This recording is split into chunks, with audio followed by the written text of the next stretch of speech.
কর্মগুণে মানুষ শ্রেষ্ঠ,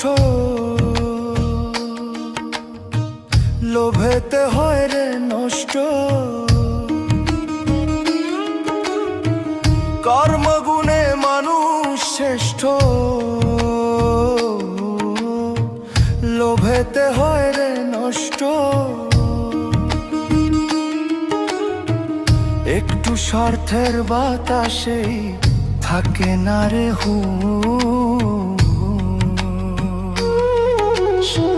মানুষ রূপে জন্ম নিলেই হয় না রে মানুষ। মানুষ রূপে জন্ম নিলেই